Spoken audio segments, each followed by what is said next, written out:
Hallo meine lieben Freunde und herzlich willkommen zurück bei «Höre mal». Amigs vergesse ich, dass je nachdem neue Leute dabei sind, die mich nur vom Podcast kennen, weil das finde ich mir ja komisch, das ist für mich unvorstellbar. Aber es kommen immer mehr Leute zu mir so, ja, ich habe einfach random deinen Podcast gelassen und jetzt schaue ich deine Videos, darum what the fuck. Aber vielleicht muss ich einfach mich amigs so ein bisschen vorstellen zwischendurch. Hallo, ich bin Emma, ich bin 20 und mache viel zu viele Gedanken und darum erzähle ich meine Gedanken einfach da und hoffe, dass ich so irgendjemanden erreichen kann, was es vielleicht braucht. Ich glaube, das ist eine gute Zusammenfassung. Was meint ihr? Keine Ahnung, mehr mag ich nicht zu mir selber sagen.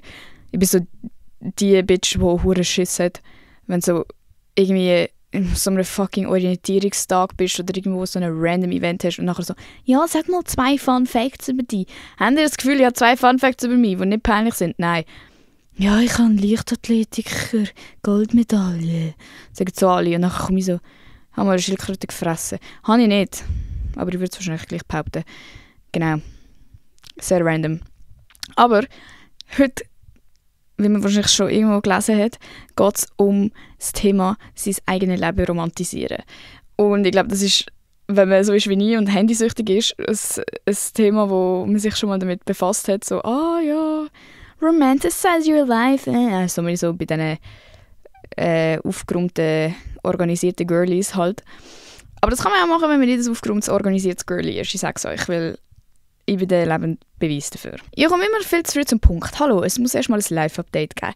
Was läuft gerade bei mir? Was bin ich so am machen? Also das Letzte, was ich gemacht habe, ist das Red Bull Seifenkistenrennen moderieren. Und nachher bin ich so fix und fertig gewesen. Es war anstrengend. Und da bin einfach so, keine Ahnung, daheim am Rumhöseln und habe halt einfach nur meine Videos gemacht. Was ja eigentlich fucking normal wäre, aber irgendwie in letzter Zeit sind ganz viele Events gewesen. Oder vielleicht stimmt das auch nicht. Ich habe einfach das Gefühl, es läuft die ganze Zeit etwas. Und jetzt bin ich mich am Vorbereiten, um in die Ferien zu gehen, weil jetzt ist Samstag und am Sonntag in der Nacht fahren wir los. Wir gehen nach Saint-Tropez, Digga. Ich sage das nicht so gerne mega öffentlich, darum im Podcast ist okay. Aber ich weiß nicht, ob ich das auf TikTok und so sagen werde.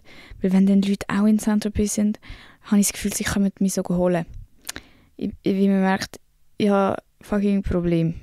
Aber das ist ein anderes Thema. Wir fahren mit dem Auto, was einfach so unlimitierte Possibilities liefert, weil ich kann so viel mitnehmen, wie ich will. Und das Problem, oder diesen Luxus habe ich normalerweise eben nicht. Und jetzt ist aber mein Problem, dass ich alles mitnehmen will, was auch nicht gut ist.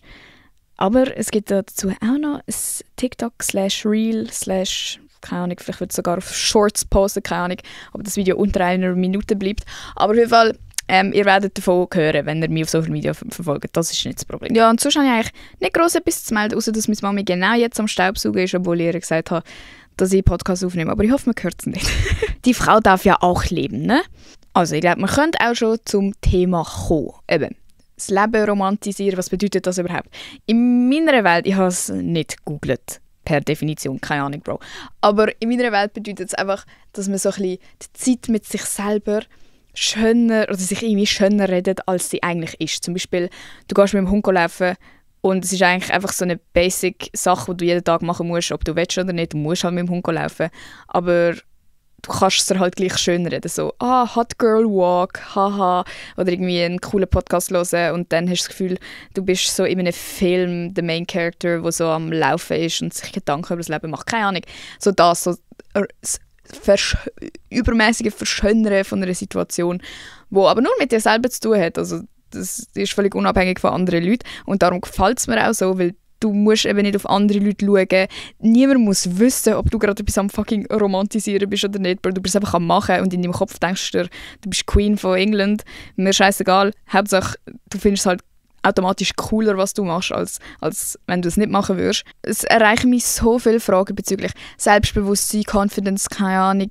Wie mache ich das? Wie kann ich mehr Zeit ohne alle anderen verbringen? Und so. Bro, indem du genau dein Leben romantisierst, darum tue ich es auch thematisieren, weil ich das Gefühl, es ist etwas Grösseres, als man vielleicht gerade denkt, so ja, haha, Main Character Vibes. Nein, es ist nicht nur das. Es sind so spezifische kleine Sachen, die man machen kann. Und ich werde euch heute auch einfach ein bisschen Beispiele liefern, was ihr so machen könnt, falls ihr gar keinen Plan habt, wo anfangen. Weil das ist bei mir immer so ein bisschen das Problem. Ich würde gerne anfangen mit all diesen Sachen, aber ich weiss gar nicht, wo anfangen. Und es scheint mir dann immer so unmöglich. Und so, ja, die anderen können das halt alle, aber ich bin nicht so eine. Doch, Bro, wir sind alle so eine. wir sind that girl. Alter, nein, sorry, ich habe schon so viel Cringe-Begriff gedroppt und so viele englische Wörter braucht es mir jetzt schon leid für alle, die das abfuckt. Aber so bin ich nun mal, ne? Erstmal musst du, um dein Leben romantisieren, finde ich, überhaupt Aktivitäten haben in deinem Alltag, wo du auch wirklich allein bestreitest. Logisch, du kannst auch romantisieren, mit deinem Freund laufen und mit deinen Kolleginnen rausgehen und das ist auch mega, mega lustig und es macht auch viel mehr Spass, wenn du da denkst, so, wir ziehen das alle mega schön an und dann gehen wir einen Tee trinken und dabei machen wir eigentlich gar nichts Fancyes, aber wir fühlen uns gut. Logisch, aber es geht jetzt nicht darum mit anderen Leuten, weil das ist auch komplizierter, Bro. Für das brauchst du erstmal gute Kollegen und bla bla bla. Und das haben wir obviously nicht alle. Und der Grundsatz vom Selbstbewusstsein ist, dass du allein klarkommst und einfach auf dich selber schaust. Und darum, Leute, erstmal musst du wirklich etwas in deinem Alltag haben, wo du allein machst. Sei das eben nur mit dem Hund laufen, sei das fucking zur Post gehen und etwas auf die Post bringen. Egal, wenn du sonst wirklich nichts allein machst. Egal, irgendetwas findest du schon. Und dann tust du einfach die kleinen Sachen anfangen, ein bisschen verschönern in deinem Kopf. Zum Beispiel, eben, wenn du jetzt keine Ahnung, wenn du so nichts zu tun hast an einem Tag und du fühlst dich so ein bisschen schlecht, so, alle anderen sind sicher voll etwas am Machen und ich bin so die Einzige, die so daheim hockt und ich muss nur noch einkaufen oder nur noch auf die Post. Also, Alter, dann weißt du, wie holst du da das Beste aus dem raus? Natürlich nur, wenn du Lust hast, aber ich kann aus meiner Erfahrung sagen, es ist halt ein bisschen ein Abfuck, sich so parat machen und anlegen und so. Aber es macht mir so viel mehr Spass, wenn ich das Gefühl habe, ich sehe cool aus. Und das hat nichts mit Arroganz zu tun oder mit irgendwie so abgehoben sein oder eingebildet. Nein, du, eben, das sage ich ja immer wieder, du musst es niemandem sagen. Es ist alles in deinem Kopf. Von mir aus können wir es auch delusional nennen. Wenn du delusional bist und es dein Leben schöner macht, dann sind wir halt alle fucking delusional. Mir egal. Aber auf jeden Fall, eben, du musst nur einkaufen. Egal, dann machst du dich so ready, dass du dich wohlfühlst und dass du eine gute Zeit hast und dass du nach dem Einkaufen denkst, das hat jetzt gut getan, dass ich mich überhaupt ready gemacht habe. Das ist auch so etwas, ich meine, ich persönlich bin ja jetzt die ganze Zeit nur daheim. Ich arbeite mit meinem scheiß Handy. Ich bin nicht angewiesen auf irgendeine soziale Interaktion. Wenn ich wollte, könnte ich mich 4 Jahre lang daheim einsperren und könnte trotzdem Geld verdienen und überleben. Wisst ihr, was ich meine? Weil das halt einfach mein Beruf ist so. Aber das bedeutet auch, dass ich mich halt hure nicht ready machen muss und so. Von mir aus müsste ich nicht mal duschen, weißt? Aber es fühlt sich gleich cool an und du kommst statisch irgendwie viel frischer in den Tag und irgendwie bist du auch ein bisschen produktiver, wenn du zum Beispiel jetzt am Morgen, keine Ahnung, eben so mega basic, aber wirklich so deine Skincare machst oder irgendwie, keine Ahnung, duschen gehst, wenn du am Morgen duschst, was ich nicht verstehen kann. Ich bin eine Nachtduscherin. Bin ich das? Ich habe das Gefühl, immer so um 12 Uhr, weil ich einfach keinen Rhythmus habe. Egal.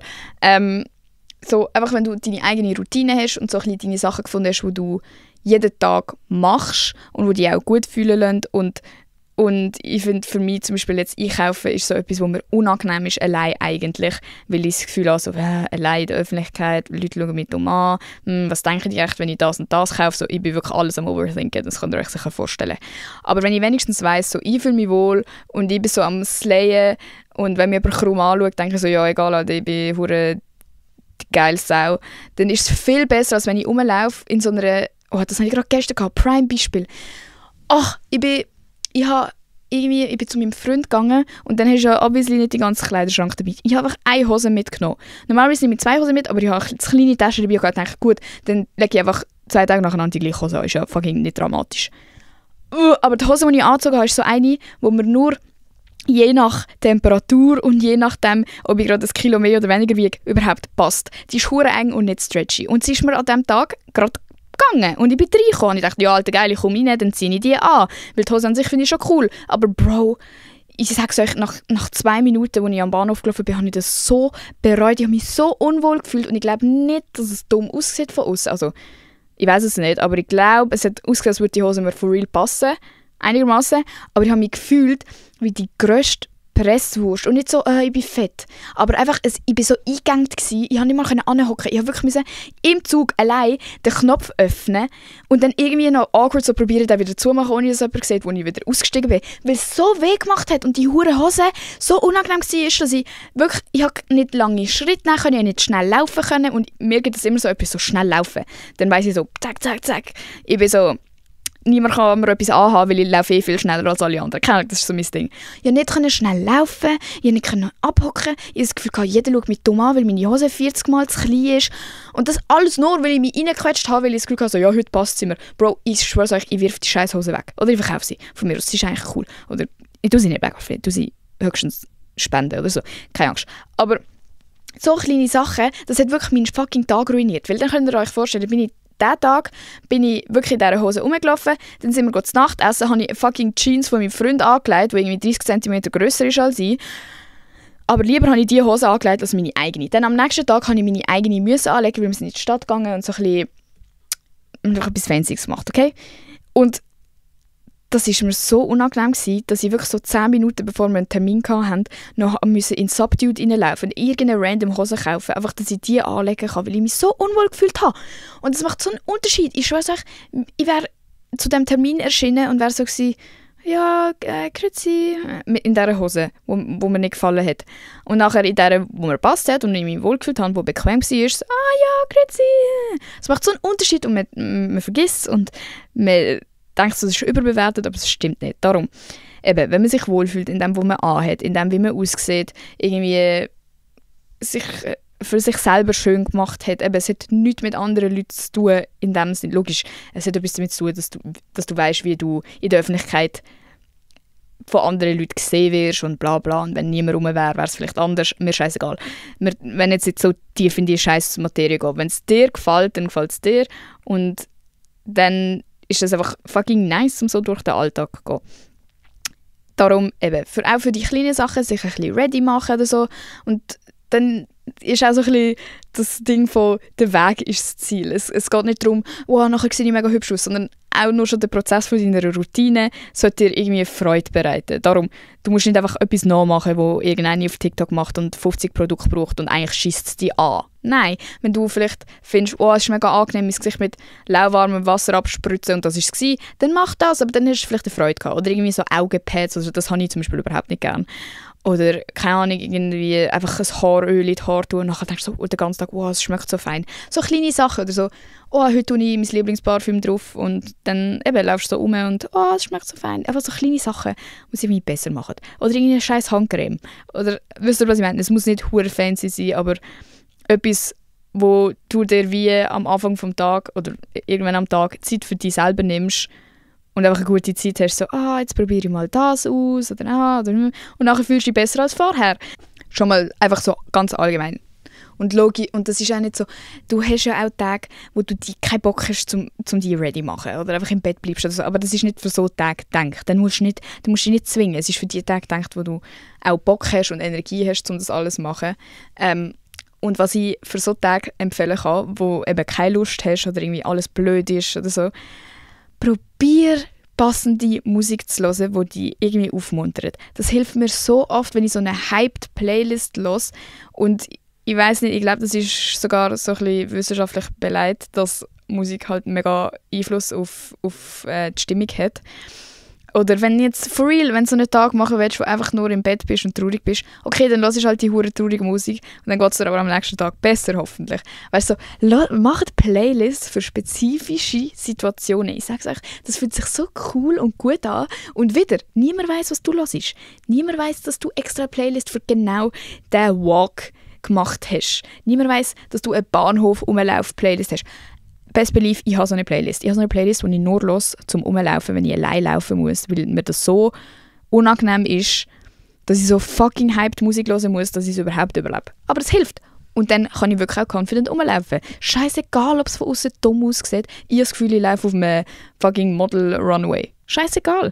Hauptsache mir hilft es. So die kleinen Sachen. Und du musst einfach herausfinden für dich selber, was dir hilft. Vielleicht kann es auch sein, dass dir Musik einen Scheissdreck hilft. Vielleicht musst du irgendeinen Podcast hören oder gar nichts hören oder so. Es gibt auch so die so Earplugs, wo irgendwie so ein bisschen Noise-Cancelling sind, ohne dass du halt etwas hören musst und so.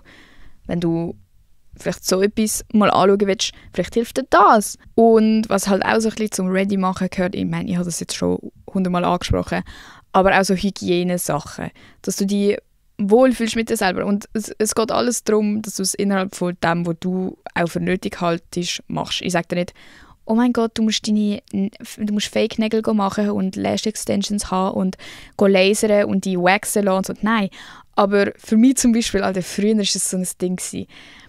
Kennt ihr das, wenn ihr euch nicht vorbereitet habt darauf, dass ihr so barfuß sein müsst? Und für mich ist das, ich hatte früher ein Problem mit Füßen gehabt. Und dann konnte ich wirklich meine Füße nur zeigen, wenn ich Nagellack drauf hatte. Und wenn es dann plötzlich so eine Situation gegeben hat, wo ich die Socken ausziehen musste, weil wir irgendwie random, vielleicht keine Ahnung, irgendwo in den See sind, unsere Füße eintunken oder keine Ahnung, Bro. Es gibt, mir kommt gerade nichts in den Sinn, aber es gibt auch sehr oft so Situationen, wo es plötzlich Socken ausziehen ha. Vielleicht hat einfach jede Person in diesen Situationen random einen Fußfetisch und macht es darum, ich weiß es nicht. Aber dann ist mir instant alles so unangenehm geworden und ich habe mich so unwohl gefühlt, weil ich halt wie nicht vorbereitet darauf war. Und jetzt bin ich so jemand, ich mache das alles regardless, halt wie so mit dem scheiß englischen Begriff, egal ob jetzt wirklich eine Situation bevorsteht, wo man meine scheiß Füße sehen wird oder egal, ob man jetzt meine Achseln sehen wird, ich tue sie eigentlich immer präventiv fucking rasieren, weil ich mich so am wohlsten fühle. Und ich hasse es, wenn ich so, kennst du das im Winter so, du hast dich jahrelang nicht mehr rasiert und dann plötzlich hast du ein T-Shirt an, weil es mal am Tag nicht so heiß war oder du hast so ein T-Shirt nicht so kalt war. Und du hast so ein T-Shirt drunter gehabt vielleicht und es ist heiß geworden und du hast es ausgezogen. Und dann merkst du so, Digga, Alter, man sieht meine 5 Meter langen Achselhaare. Und wenn du jemand bist, der das nicht stört oder das nicht schlimm findet, Bro, super. Aber wenn du jemand bist wie ich, der nachher sich am liebsten vergraben würde, dann ist es wahrscheinlich vorteilhafter, wenn du einfach so das aufrechterhaltest, egal wer rum ist. Egal, ob die jemand zum Beispiel nackt gesehen wird oder ob jemand eben deine Füße gesehen wird. Du machst es für dich selber, damit du dich in jeder Situation wohlfühlen kannst. Und das meine ich auch mit so Hygienesachen. Ich sage nicht, Haarenentfernung hat nichts mit Hygiene zu tun übrigens, aber so, ja, ich weiß nicht, wie man es nennen soll, so, keine Ahnung, so Beauty Maintenance oder so, keine Ahnung. Einfach auch so Sachen wie, dass du immer ein Deo dabei hast, wenn du so jemand bist wie ich, der Angst hat, dass du stinkst. Oder vielleicht sogar stinkst du schnell, so wie ich. Bro, im Fall, ich sag's euch, wenn ich so Stressschweiß habe, ich stink so hart. Aber dann weiss ich habe immer 50 Deos und 100 Parfüms dabei und logisch, das ist nicht so gut wie Duschen. Aber ich weiss, ich habe es dabei und kann es drauf tun und fühle mich nachher besser. Ich sag's euch, wenn ich irgendwo angehe und nach Schweiß stinkt, mein ganzer Tag ist einfach am Arsch und ruiniert. Und ich kann das so einfach retten, indem ich einfach so ein kleines Deo mitnehme. Und das sind halt wie so ein bisschen für euch selber verantwortlich. Und um euch selber auch kennenlernen und einschätzen können, was brauche ich, für welche Situation.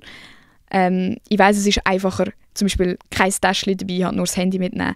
Und für gewisse Leute geht das fix auch, aber vielleicht musst du auch so den Pain auf dich nehmen, so eine grössere Tasche dabei haben, wo alles den Platz hat, wenn du jemand bist wie ich, der einfach gerne auf alles vorbereitet hat, ist und alles dabei hat. Eben auch genau so Sachen wie mit dem Duschen und so, vielleicht denkst du so, Bro, heute skippe ich die Dusche und nachher bereust du es so hart, weil du das Gefühl hast, Alter, ich bin hure Masti. Dann duschst du lieber 2 Sekunden. Weißt du, was ich meine? Und das alles, wie immer, Disclaimer, ist natürlich gedacht für Zeiten, wo es dir auch gut genug geht, um das alles zu bewältigen. Ich weiss, es gibt Phasen für Menschen, wo sie nicht mal aus dem Bett kommen oder nicht mal Zähne putzen können oder so.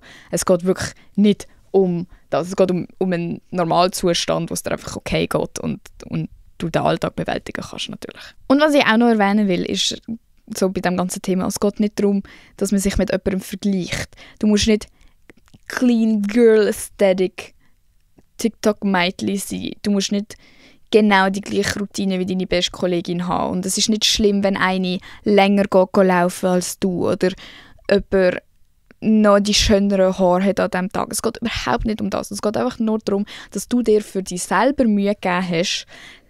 Scheißegal, wie das für andere Leute aussieht. Und von außen, im besten Fall sogar, Bro, checkt gar niemand, dass du dir 2 Stunden Mühe gegeben hast, um die ready zu machen, Bro. Für die ist das alles scheißegal. Aber es geht um dich und dass du weißt, hey, heute habe ich 2 Stunden nur mit mir selber verbracht und keine Ahnung, ich bin laufen oder habe fucking Yoga gemacht oder Sport gemacht oder keine Ahnung, was ihr so gerne macht. Etwas anderes, was ich mega gerne mache, um so allgemein alles romantisieren, ist, dass ich mir hure gerne für so kleine Erfolge etwas gönne.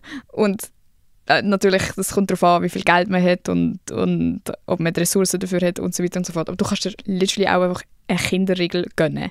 So etwas, was dir einfach mega Freude macht. Und für das habe ich sogar so Listen. Ich habe wirklich so Wunschlistenmäßig, so was ich alles brauche und was ich gerne hätte.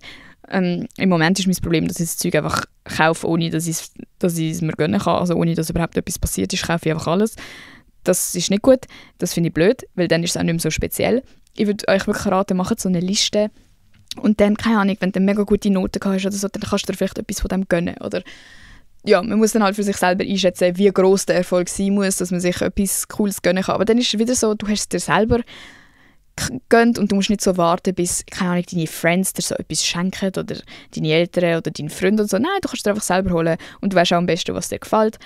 Und das Gefühl, dann zeigt man sich selber wie auch, dass man stolz auf sich ist. Es kann auch sein, dass etwas gönnen heisst, ja, jetzt darf ich den ganzen Nachmittag Serie schauen. Oder, keine Ahnung, das Buch fertig lesen, das ich schon immer fertig lesen wollte. Keine Ahnung. Eben, ihr müsst ein bisschen kreativ werden. Ich kann nicht für alle Beispiele liefern, aber das ist wirklich etwas, was ich mega toll finde zu machen und weiterhin so machen werde. Genau gleich, was auch passend zu dem ist, so Blumen kaufen. Wenn du jemand bist, der Blumen mega gerne hat, der es mega schön findet, um so im Zimmer zu haben oder so, kauf dir Blumen. Ich weiss nicht, man ist sich immer so schade, man denkt so, wow, keine Ahnung, wie viele Blumen kostet 10 Stutz, mega unnötig. Aber man hat ja so Freude daran, wenn man es dann sieht und anschaut und so. Und eben genau das Gleiche, man muss ja nicht warten, bis jemand einem das schenkt. Du kannst es auch einfach selber machen. Girlboss. Das gilt übrigens alles auch für Typen, aber ja, ich weiss auch nicht, wie das alles für Typen funktioniert. Was auch einfach so ein grösseres Thema ist so, sich Sachen aufschreiben, irgendwie Dankbarkeit ausüben, also wirklich, dass du dir irgendwann bewusst Zeit nimmst, um zu überlegen, hey, was finde ich eigentlich gerade schön an meinem Leben? Für was bin ich dankbar? Weil es geht so schnell vergessen und es sind ja oft auch die kleinen Sachen. Und wenn du die Energie für das hast, ist es sicher mega gut, Alter, wenn du das so jeden Tag würdest machen. So am Abend, so, was ist heute toll gewesen? Anstatt, dass man sich so aufschreibt, ja, heute war mega blöd gewesen. Sabrina hat mich gemobbt und der Markus hat mich nicht angeschaut. Und nachher tust du am Abend vor mein Bett gehen, wenn du vielleicht Tagebuch schreibst oder so, nochmal genau die ganzen schlechten Gefühle aufholen. Und logisch, die haben auch ihren Platz. Und man verarbeitet sie auch irgendwie, indem man es nochmal aufschreibt und sich so ein bisschen Gedanken darüber macht. Das meine ich auch gar nicht. Aber sich dann trotzdem, vielleicht auch wenn du das aufschreibst, nochmal Gedanken dazu machen, ja, aber was ist denn toll gewesen und was ist gut gewesen? Und es klingt immer so fucking dumm. Und ich finde es ja auch immer lächerlich und denke mir so, ja, chill. Aber wenn ich das wirklich eine Zeit lang durchziehe und mache, und ich muss sagen, ich habe es noch nie mega lange am Stück gemacht, also ich bin jetzt so ein bisschen das am erarbeiten, dass ich so die Routine bekomme und es einfach so normal wird. Aber es macht so einen Unterschied auch, wenn man sich zum Beispiel am Morgen schon aufschreibt, was sind die Ziele für einen Tag, was will ich heute gerne schaffen und wie fühle ich mich heute und so. Es muss gar nicht lang sein, es kann einfach so Stichwörter sein. Es geht ja nur darum, dass du dir eigentlich Gedanken darum machst. Du musst es eigentlich auch gar nicht aufschreiben, aber ich finde, aufschreiben ist immer noch so es manifestiert sich dann halt viel mehr, weil du es physisch vor dir hast und halt einen Aufwand hast, um es überhaupt so niederschreiben. Und bevor du etwas anschreibst, machst du dir auch viel Gedanken und hast dann so etwas Definitives auf dem Blatt, wo du dich so daran orientieren kannst. Und ich finde halt, wenn ich mir am Morgen so denke, ja, heute will ich gerne das und das schaffen und keine Ahnung, ich bin dankbar, dass ich das und das überhaupt habe und darf erleben und bla bla.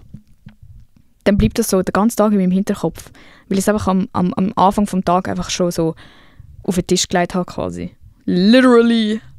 Wisst ihr, was ich meine? Und das ist, finde ich, auch etwas Cooles, weil man dann so in eine Routine reinkommt und eben gerade, wenn man das vielleicht am Abend macht, so Tagebuch schreiben mäßig und einfach nur so sich Gedanken macht, dann ist es auch wieder etwas, was du nur mit dir selber machst und wo du auch etwas anderes machst, als einfach im Bett auf TikTok hängen, bis du einschlafst. Wisst ihr, was ich meine? So, dass man sich bewusst die Zeit nimmt.